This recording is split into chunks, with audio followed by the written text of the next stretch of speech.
This is ginger. This is the raw ginger.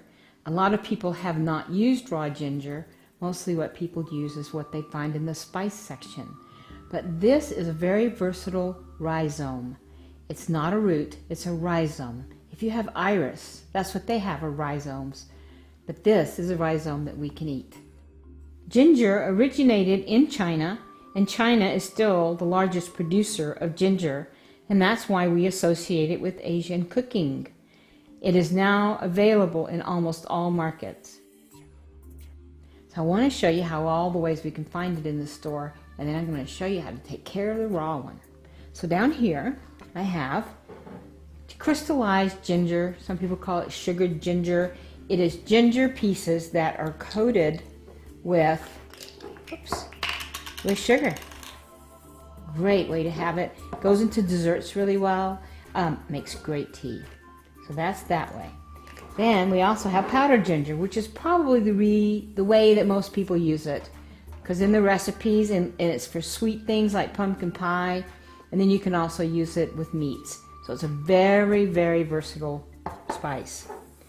And you can buy ginger that is all chopped up in a little jar. This is really nice because they get it finer, then you'll be able to do it at home.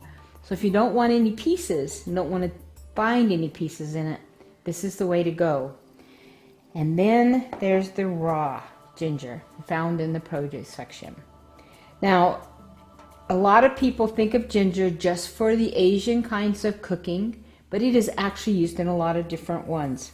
So I've already taken the end off of this so you could see the inside. It is really meaty. It's yellowish in color, and it has a very, very thin skin, so you can barely see that skin all the way around.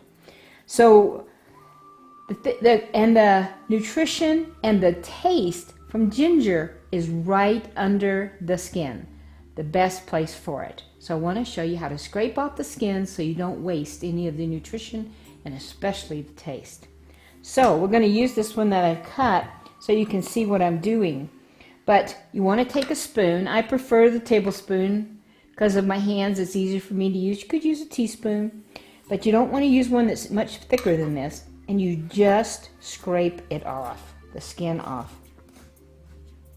That makes it so that only the pieces come off and it doesn't take much of the meat. If you'll notice when you look at this, it's mainly brown on both sides. You don't have much meat.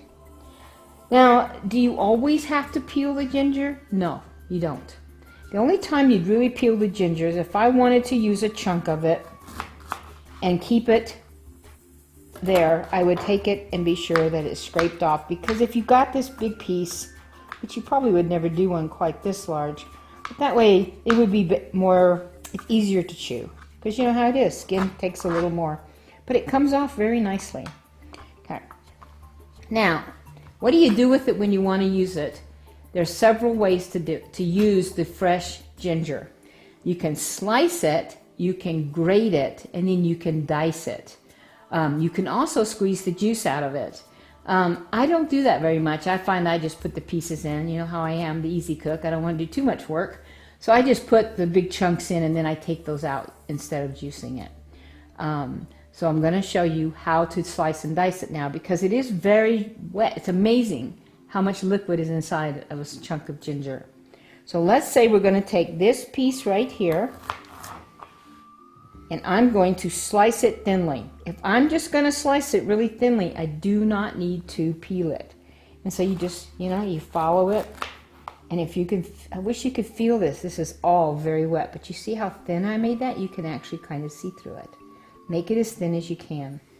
And the other thing about ginger is that it has fibers in it, and you want to slice it really thinly so that the fibers aren't too thick.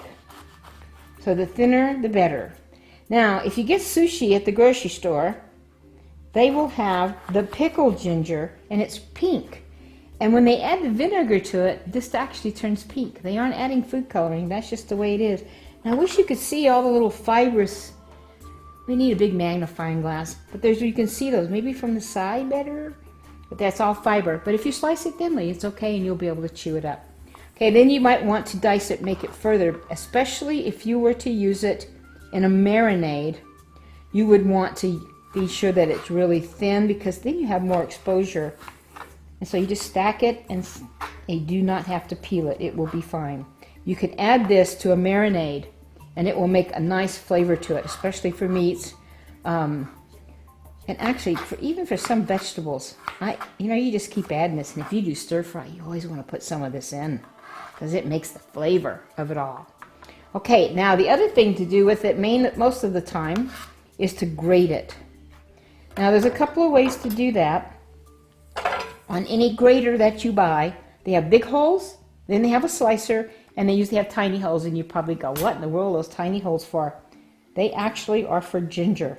And the reason you want to do it on the small holes is so that the little fibers get chopped up, so you don't have stringy ginger. So you just rub that on there.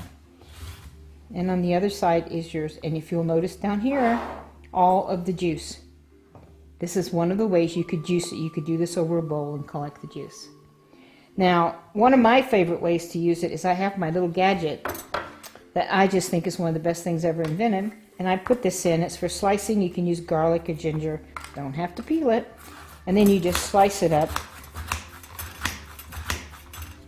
And I don't have very many gadgets in my kitchen, but I have this gadget. And then you take that off, and it will have sliced up all of the little fibers. So that's how to take care of getting it really small, so you can put it into dishes. Now, most of the time, you do not put it in straight into, if you're going to make a dish. There's a cauliflower soup recipe that adds it, but they don't put that first into the oil and heat it up really a lot. They usually add that later, because you don't want to burn up the ginger. And most recipes add it in later, whether they're adding the powder or the fresh.